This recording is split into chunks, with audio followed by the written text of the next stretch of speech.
ओम की ध्वनि ओ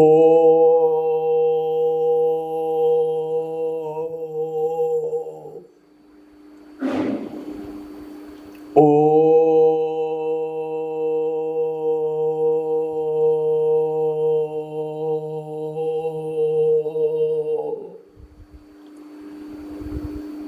ओ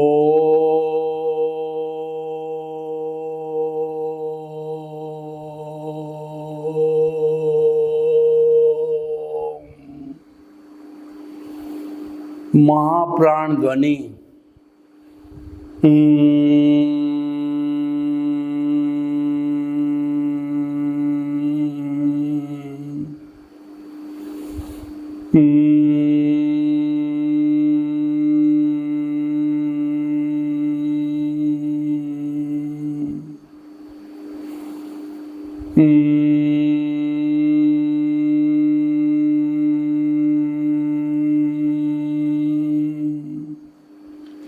भाई और बहनों, मातृशक्ति को नमन। आज का हमारा बहुत सुंदर विषय है आर्ट ऑफ द विजन से भाव शुद्धि। दो चीज़ें हैं, एक तो आर्ट ऑफ विजन है, दूसरा भाव शुद्धि है। आर्ट ऑफ विजन किसे कहा जाता है कि जब कभी हमारे को ज्ञानी पुरुष या जो है सदगुरु हमारे पुण्योदय के वजह से हमको जब कुंडलिनी जागरण करता है, जब हमको ज्ञान दे देता है, जब हमारा एनलाइटनमेंट कर देता है, तो उस स्थिति के अंदर हमारे भीतर जो शुद्ध आत्मा परमात्मा विराजमान है, जिसकी ताकत से मैं बोल रहा हूँ, जिसकी ताकत से मैं हाथ हिला रहा हूँ, जिसकी ताकत से मन वचन काया की सब प्रवृत्ति कर रहा हूँ, उसकी मात्र प्रेजेंस होती है। उसको जो है वो केंद्र में विराजमान कर दिया जाता है। शुद्ध भावों के साथ के अंदर प्राण प्रतिष्ठा करके प्रभु को, ईश्वर को, भगवान को, जिंदा भगवान को यहाँ पर ज्योति केंद्र जो शरीर का मध्य भाग है वहाँ पे विराजमान कर दिया जाता है। अभी वो जो है अज्ञान के कारण बॉन्डेड हो गया है, लेकिन इसकी जो द्रव्य रूप में मूल रूप के अंदर जो स्थिति है शुद्ध आत्मा की है, यानी अज्ञान को हटा दो, जीरो कर दो, तो वो सिद्ध शिला के अंदर ईश्वर बन करके शाश्वत सुख की प्राप्ति करके विराजमान हो जाता हमेशा हमेशा के लिए। और ये 84 लाख जीवा योनि के अंदर जन्म मरण करने के लिए जो दुख का कारण है वो कभी नहीं आएगा, लेकिन अज्ञान के कारण बॉन्डेड है। ये जन्म जन्मांतर के अंदर हमने जो है मिथ्या ज्ञान, मिथ्या दर्शन और मोहनीय कर्म के कारण, या कहना चाहिए कि हमारी आत्मा की घात करने वाले ज्ञानावर्णीय, दर्शनावर्णीय, मोहनीय और अंतराय चार घाती कर्मों के चार पर्दों से जो अर्जन किया है वो हमारा कॉजल बॉडी है, लिंग शरीर है, कर्म शरीर है। और अगर एक शब्द में जिसमें पूरे विश्व के लोग सहमत हैं तो उसको ज्ञान कहा जा सकता है। अज्ञान के कारण जो है ये हमको कॉजल बॉडी के कारण ये इफेक्ट बॉडी मिलती है। कॉजल बॉडी अति सूक्ष्म होती है, चतुस्पर्शी परमाणु मन वचन काया की अशुभ प्रवृत्ति से खींचे जाते हैं, या अज्ञान के वशीभूत हम जो मन वचन काया की प्रवृत्ति करते हैं तो इस ब्रह्मांड में से चतुस्पर्शी होते हैं, वो तान लिए जाते हैं और वो हमारा जहाँ पर कर्म शरीर है उसको सौंप दिया जाता है। और हमारे इंद्रियां मन के माध्यम से, मन चित्त को देती है और चित्त के माध्यम से जो है वो चला जाता है हमारे कार्बन शरीर के अंदर स्टोर होता रहता है, जिसको हम अचेतन मन कहते हैं। अचेतन मन एक वेयर हाउस, एक स्टोरेज है। वो ज्ञानावर्णीय, दर्शनावर्णीय, मोहनीय, अंतराय और ये तो घाती कर्म है जो आत्मा की घात करते हैं, और जो शुभ अशुभ होते हैं शरीर से जुड़े हुए होते हैं, वेदनी, आयुष्य, नाम और गोत्र और अंतराय, सबकी 148 प्रकृतियाँ होती है। तो हमको मुक्ति में जाने वाले बाधक है तत्व जो है वो हमारे ज्ञानावर्णीय, दर्शनावर्णीय और मोहनीय अंतराय। तो बेचारा एक जो है कहना चाहिए रस्सी की तरह, जब तीनों जो है टूट जाते हैं तो अंतराय ऑटोमेटिकली 14वें गुणस्थान में टूट जाता है। उसके लिए अलग से प्रयास करने की कोई ज़रूरत नहीं होती है। तो भाई और बहनों, हमारा ये अज्ञान है वही सब हमको परेशान करता है, और इस अज्ञान के कारण कर्म का बंध होता है, और उदय प्रारब्ध के अधीन जो है हमारे शरीर में भी शुभ अशुभ शरीर के कर्म बनते हैं बाई प्रोडक्ट के रूप में, और वो हम शरीर में से घूमते हैं, और वही सारा हमारे शरीर के साथ जो है वो भुगतान में आते हैं उदय प्रारब्ध के अधीन में, और वही अज्ञान का रूप होता है। अल्टीमेटली वही अज्ञान बनता है, परंतु उसका जो बनाने वाला है वो मिथ्या ज्ञान, मिथ्या दर्शन और मोहनीय कर्म है। तो कहने का अर्थ ये, अज्ञान का जो है वो नाश ही सच्चा नाश है, अज्ञान का त्याग ही सच्चा त्याग है। हम लोग कहते हैं कि जो आज मेरे उपवास है, आज मेरे 5 की तपस्या है, मांस खमण है, वर्षी तप चल रहा है, मैंने ये छोड़ा, धन छोड़ा, दौलत छोड़ा, कंचन छोड़ा, कामिनी को छोड़ा और मैं सन्यासी बन गया। अच्छी बात है, वो भी जो है शुभ अशुभ से जुड़ा हुआ है, वो बंध पूर्वक निर्जरा है, लेकिन बंध पूर्वक निर्जरा हमको शुभ गति में घुमाने वाली होती है। ये अवश्य है कि अशुभ गति टल जाती है हमारी, तो इसके अंदर तो कोई दो राय नहीं है, लेकिन शुभ गति भी तो संसार ही है, और एक बार आप देव गति में चले गए तो आप मिनिमम 10,000 ईयर्स और मैक्सिमम 33 सागरोपम, यानी कितना समय आपका निकल जाएगा, और देव गति में केवल भोग ही भोग है, क्योंकि जो है वो आपका पुण्य बहुत अधिक संचय हो गया। आपका संवर पूर्वक निर्जरा जो है वो देव गति में नहीं होती है, संवर पूर्वक निर्जरा केवल मनुष्य गति में होती है। तिर्यंश में कई श्रावक होते हैं, वो मामूली हो सकती है जिनको कि सम्यक दर्शन मिला हुआ होता है, लेकिन मनुष्य जिनको कि सम्यक दर्शन मिला होता है, जिनको ज्ञान मिला होता है, जिसको एनलाइटनमेंट होता है, जिसका कुंडलिनी जागरण हो जाता है, तो वो प्रयास करे तो अपने सब अज्ञान को संभाव से कहिए या कुदरती रचना देखते देखते, कुदरत के कानून का पालन करते करते वो आपका जो है अज्ञान है वो नाश हो सकता है, जीरो हो सकता है। तो भाई और बहनों, अज्ञान का नाश करना ज़रूरी है, और ये हमारा जो उदय प्रारब्ध है वो तो अघाती कर्मों का है, वो तो ऑटो मोड से अपने आप चलता रहता है, तो उसको तो मात्र कुदरती रचना मानो, यानी आप भेद विज्ञान करो कि मैं अलग हूँ, शरीर अलग है, और साक्षी भाव रखो कि मेरी आत्मा की साक्षी से जो मन वचन काया रूपी अज्ञान को मैं देख रहा हूँ, मैं क्या कर रहा हूँ, ये जुदापन की जागृति है, ये भेद विज्ञान है। जब भेद विज्ञान किया जाता है तो हमारा अज्ञान फास्ट गति से जो है वो साफ होता रहता है, क्योंकि अज्ञान का और भेद विज्ञान का ये दोनों ऑपोजिट है। इन दोनों का जो है शत्रुता का कहना चाहिए, एक शत्रु दूसरे शत्रु के सामने आता है तो उनकी लड़ाई होती है, तो इसके ऊपर जो भारी पड़ने वाला है वो जुदापन की जागृति कहिए, भेद विज्ञान कहिए, साक्षी भाव कहिए, ज्ञाता दृष्टा भाव कहिए, वो अज्ञान पर भारी पड़ता है और अज्ञान को धीरे धीरे साफ होना पड़ता है। तो ये तो पूरी साधना है, इसको चाहे आप जो है वो भेद विज्ञान करो, जुदापन की जागृति करो, चाहे आप संभाव करो, चाहे कुदरती रचना को देखो, इन सब के पर्यायवाची को जो है हम कहते हैं सम्यक तप। देखिए भगवान महावीर ने जो है वो तप के 12 भेद बताए, वही निर्जरा के भेद है जिसके अंदर अनशन, उनोदरी, भिक्षाचरी, रस परित्याग, काय कलेश और प्रतिशलीनता, अनुसंधान जो है वो जो है पहला अनशन का अर्थ है कि जो है उपवास से लगा के 6 महीने की तपस्या करना।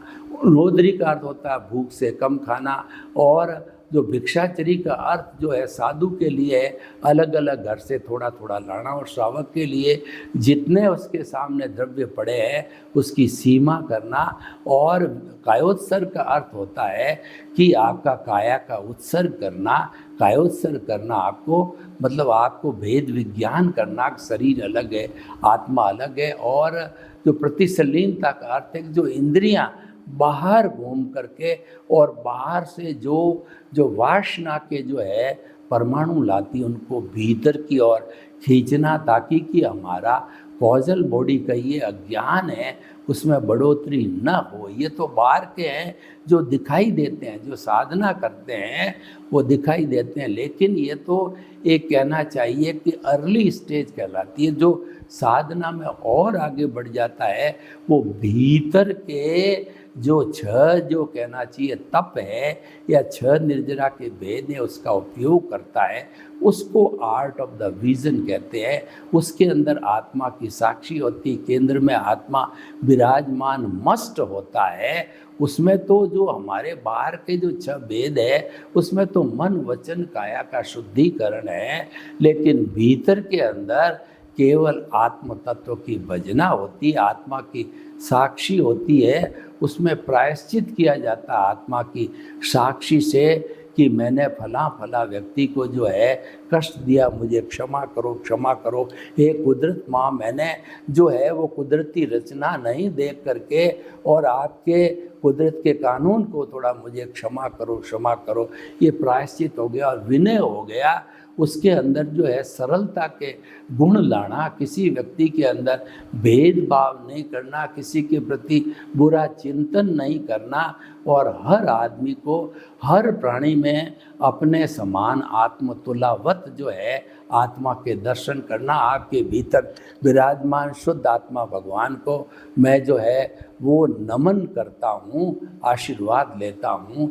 तो प्रायश्चित विनय वैयाव्रत का तो होता है साधु एक साधु दूसरे साधु की करे, और यहाँ पर वैयाव्रत क्योंकि भीतर का प्रश्न है तो भीतर हमारे प्रभु विराजमान है, उसकी भजना करो और उसके गुणों को याद करो कि ये अव्याबाद है, ये अजन्मा है, ये वर्ण गंध रस रहित स्पर्श होता है, मरती नहीं जड़ती नहीं कटती नहीं। और जो इसकी मात्र प्रेजेंस होती है और प्रेजेंस न हो तो ये शरीर मुर्दा रूप हो जाता है। उसकी प्रेजेंस मैंडेटरी है, मस्ट है, तभी हम कर्मों को काट सकते हैं, वरना मुर्दा है। मुर्दा तो कोई हलन चलन करता नहीं, क्या कर्म काटेगा। इसको वैयाव्रत कहते हैं। और व्युत्सर्ग जो अंतिम स्थिति आती है जब हम शरीर को छोड़ देते हैं, मन को छोड़ा जाता है, वचन को छोड़ा जाता है, काया को छोड़ा जाता है, तभी कहा जाता है कि मन वचन काया से मुक्त ऐसा मैं शुद्ध आत्मा हूँ। यानी मन वचन काया जब निकल जाते हैं, छूट जाते हैं, इसका अर्थ होता है संपूर्ण अज्ञान समाप्त हो गया और आप केवल ज्ञानी बन गए। और केवल ज्ञानी के अंदर हमारा जो मात्र जो है वो सब भाव मन समाप्त हो जाता है, द्रव्य मन ही रहता है और वह व्युत्सर्ग तक ही रहता है। तो उसको जो है जब छोड़ दिया जाता व्युत्सर्ग कहलाता है। और व्युत्सर्ग होते ही अ उ री ली 5 अक्षर रिंग 5 अक्षर बोलो, जितने के अंदर अंतराय कर्म टूट करके पहले जो है हमारे 3 कर्म टूट गए। 12वें गुणस्थान में वीतराग हो गई, 13वें गुणस्थान में केवल ज्ञानी बन गए, और 14वां गुणस्थान के अंदर अ उ री ली रिंग करते ही जो है वो अंतराय कर्म छूट गया और हम सिद्ध बुद्ध मुक्त होकर के और सिद्ध शिला में जाके विराजमान हो जाते हैं, शाश्वत सुख की प्राप्ति करके स्वयं ईश्वर बन जाते हैं। ये सारी प्रक्रिया केवल मनुष्य ही कर सकती है। तो जो आज हमारा विषय है कि आर्ट ऑफ द विजन, और जो है हमारा ये किस तरीके से हम शुद्धिकरण कर सकते हैं, तो आर्ट ऑफ द विजन को हम प्राप्त करके समभाव की प्राप्ति कर सकते हैं, और आर्ट ऑफ द विजन से जो है हम स्वयं भगवान बन सकते हैं। इसके अंदर हमारा प्यूरिफिकेशन होता है, हमारा सम्यक ज्ञान दर्शन जो है उसका डेवलपमेंट होता है, और हमारा जो अज्ञान होता है, मिथ्या ज्ञान, मिथ्या दर्शन और मोहनीय कर्म है, ये इरेज होता है। तो दोनों पैरेलल चलता है, यानी कि हमारा जो सम्यक ज्ञान, सम्यक दर्शन जो है चलते रहने से और हमारा डेवलपमेंट होता रहता है। तो भाई और बहनों, जो है जो भाव शुद्धि का आज का जो हमारा विषय है, यानी कि हम जो परमात्मा के साथ में रहते हैं तो हमारे भाव शुद्ध होते हैं। इनको शुद्ध भाव बोला जाता है। ऑटोमेटिकली भाव शुद्धि हो जाती, क्योंकि वो अशुद्धि नहीं है। तो कहने का अर्थ ये होता है कि आप ज़्यादा से ज़्यादा परम पिता परमेश्वर आत्मा है, उसकी हाजिरी में रहो, उसकी भजना करो, उससे अनुनय करो, विनय करो। और जब कभी भी आपका जो उदय प्रारंभ चल रहा है उसका फोर्स तेज होता है और आप उसके साथ जुड़ने लग जाते हो, तो ऐसी स्थिति में ऑटोमेटिकली आपके भीतर जो भाव चेतना पैदा हुई है, जिसको कि प्रज्ञा कहा जाता है, उसके भीतर जो है वो प्रज्ञा के जो है पैदा होने से वो आपको सेंटर में ले आएगी। तो कहने का अर्थ ये है कि हमें जो है सेंटर में रहना ज़रूरी है। सेंटर में रहने से ही हमको मुक्ति मिल सकती है, क्योंकि सेंटर के अंदर प्रभु विराजमान है, उनकी स्थापना हो गई है। तो कहने का अर्थ ये है कि मुक्ति में कौन जाता है, शाश्वत सुख को कौन प्राप्त करता है, सिद्ध शिला में कौन जाता है, तो वो जाने वाला हमारे भीतर विराजमान शुद्ध आत्मा परमात्मा है। वो तो एकदम मुक्ति में जाने वाला है, लेकिन उसको बांधे रखा है, वो भव भवांतर में इकट्ठा हुआ अज्ञान ने बांधे रखा है। उस अज्ञान को शून्य करो। इसीलिए हम ये कहना चाहते हैं कि जो भीतर के जो छह जो है निर्जरा के भेद है, तप के भेद है, उनको उच्च साधक, जो साधक काफ़ी अच्छी गहरी साधना कर चुके हैं, जो सन्यासी है, जिनका वो उपयोग करते हैं, तो वो संभाव की स्थिति होती है।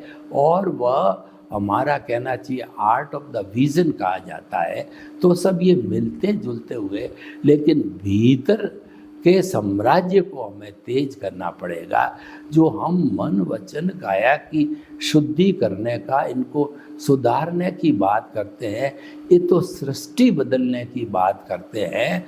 तो और ये बाहर के छता पे भगवान ने कहा, जो भगवान की वाणी है वो तो सही होती, पर वो बंधपूर्वक निर्जरा है। और मैं जो बात कर रहा हूँ संवर पूर्वक निर्जरा की बात कर रहा हूँ। संवर पूर्वक निर्जरा का मतलब आयुर्वेद जो जड़ से बीमारी को काटते हैं, और बंध पूर्वक निर्जरा का अर्थ होता है हमको तुरंत जो आराम दिया जाता है, और उसके साथ साथ में नई बीमारी पैदा हो जाती है। एक बीमारी को दबा जाता है, दूसरी बीमारी पैदा हो जाती है, श्रृंखला चलती रहती है। लेकिन संवरपूर्वक निर्जरा के अंदर जब वो जड़ में समाप्त होगी तो वह बीमारी कभी नहीं होगी। और अगर हम परहेज रखें तो कोई भी साइड इफ़ेक्ट नहीं होने वाला है, जबकि एलोपैथी में साइड इफ़ेक्ट होते हैं और दूसरी बीमारी पैदा होती है। तो भाई और बहनों, हम आपको कहना चाहते हैं कि जितना जितना आप चेतना के करीब रहोगे, उतना उतना मुक्ति की ओर जल्दी जाओगे। और देखिए, चेतना के साथ रहने से हमारे शुद्ध भाव रहते हैं, भाव शुद्धि होती है। तो भाव शुद्धि होने पर तो हमारे जो 5 तरह के स्वास्थ्य है, physical health, mental health, emotional health, spiritual health और सोशल हेल्थ, सभी अच्छे रहेंगे। और भाव शुद्धि करने से सभी हमारे मित्र बनेंगे, क्योंकि वहाँ पे प्रियता का भेद नहीं है और वहाँ पर हमारा जो कार्य भी एक समभाव का हो जाता है। भाव शुद्धि कहिए, समभाव कहिए, आर्ट ऑफ द विजन कहिए, कुदरती रचना देखना कहिए, सभी इसके पर्यायवाची है। ये अलग अलग तरीके होते हैं करने का, तो उन सब का हम किसी में से एक का उपयोग कर देते हैं अल्टरनेट के रूप के अंदर, तो हम जो है भाव शुद्धि में चले जाते। तो मुख्य जो हमारा जो विषय है वो भाव शुद्धि का है। मुख्य विषय है कि हमको चेतना के पाले में रहना है। मुख्य विषय है कि हमको चेतना का चिंतन करना है। आप चिंतन करते करते कभी देहाध्यास में चले जाओ, कभी आप धन दौलत में चले जाओ, अपने बच्चों में चले जाओ, अपनी प्रॉपर्टी में चले जाना, ये संभव है। लेकिन आपको तुरंत चेक मिलेगा, वो प्रज्ञा आपको केंद्र में ले आएगी सब कुछ करने के बाद में। तो भाइयों और बहनों, ये आर्ट ऑफ द विजन अपने आप में एक साइंटिफिक है और ये प्रयोगात्मक है और ये बड़ा सरल है, सुगम है और सहज है, क्योंकि आपके मस्तिष्क के भीतर ये, बाहर आपको हथौड़े नहीं चलाने। मुक्ति के लिए कुछ करना नहीं होता है, करना होता है वो क्रिया है।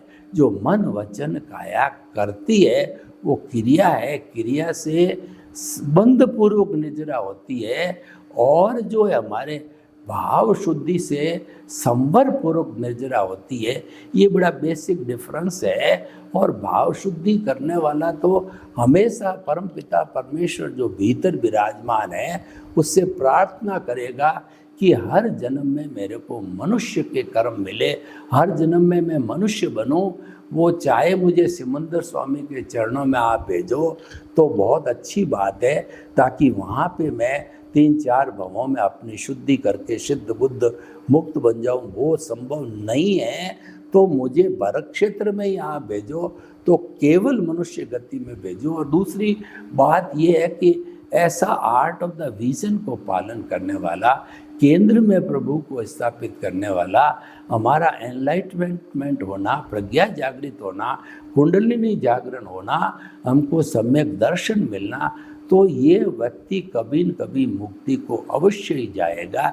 लेकिन उसकी तड़फ होनी चाहिए। Where there is a will there is a way. आपकी चाह होनी चाहिए, आपके भीतर शाश्वत सुख जो है प्राप्त करने की तड़फ बढ़नी चाहिए। वो तड़फ काम कराती है, वो एक जुनून कहलाता है। तो जुनून जो है आपके शाश्वत सुख की नींव लगाने का, शाश्वत सुख की प्राप्ति करने का वो जुनून होना चाहिए। तो वो जुनून आपको आगे ले जाएगा, वो आपको देहाध्यास से जुड़ने नहीं दूंगा। मूल्य देखिए, लाइन ऑफ डिमार्केशन उसकी ऐसी है कि बिल्कुल अच्छाई और बुराई है वो साथ साथ चलती है हमारे हृदय के अंदर। कौरव पांडव दोनों ही हैं। वहाँ पर जो हमारा कुरुक्षेत्र हृदय बना हुआ है उसमें दोनों साथ है। जो आत्मा के पाले में वो पांडव है, जो देहाध्यास के पाले के अंदर है वो कौरव है। इसमें से कौन पावरफुल होता है? जब हमारा केंद्र पावरफुल हो जाता है तो देहाध्यास दबा रहता है, और जब देहाध्यास पैदा हो जाता है, पावरफुल हो जाता है, तो हमारा केंद्र जो है दब जाता है। लेकिन उसको चेक करने के लिए प्रज्ञा जागृत होती है। प्रज्ञा पुनः जो है वो आपको खींच करके लाती है, वो शुद्ध करती है, वो क्षमा याचना करवाती है, कुदरत से करवाती है या व्यक्तिगत रूप से आपने जिसके साथ में बुरा व्यवहार किया उससे क्षमा याचना कराती है। तो भाई और बहनों, सहज, सरल, सुगम और सिर्फ मस्तिष्क के अंदर आर्ट ऑफ द विजन को रखना होता है। यानी सिर्फ रॉन्ग बिलीफ को समाप्त करके राइट बिलीफ में आना होता है। हमको सृष्टि नहीं बदलनी है। देहाध्यास है वो सृष्टि बदलने का काम करता है कि व्यक्ति का जो है मन को शुद्ध करो, वचन को शुद्ध करो, काया को शुद्ध करो, पूजा करो, अर्चना करो, रिचुअल्स करो, सारा फॉर्मेट में चले जाते हैं हम, बंध पूर्वक निर्जरा के अंदर चले जाते हैं, तो बंध पूर्वक निर्जरा तो आपको घुमाती रहेगी, लेकिन आर्ट ऑफ द विजन है वो संवर पूर्वक निर्जरा है, क्योंकि उसके अंदर प्रभु का जो है वो प्रेजेंस है। और बंध पूर्वक निर्जरा के अंदर मन वचन काया की प्रेजेंस है। दोनों का बेसिक डिफरेंस समझना बहुत ज़रूरी है। जिसने बंध पूर्वक निर्जरा और संवर पूर्वक निर्जरा का भेद समझ लिया और भेद समझ करके वो संवर पूर्वक निर्जरा के पाले में रहता, तो निश्चित से वो पार उतर जाता है। क्योंकि क्वेश्चन ये है कि अगर हम अच्छाई को बढ़ाते जाएंगे, परसेंटेज तो बढ़ते बढ़ते हम अच्छे बन जाएंगे, बुराई की परसेंटेज को बढ़ाते जाएंगे तो बुरे बन जाएंगे।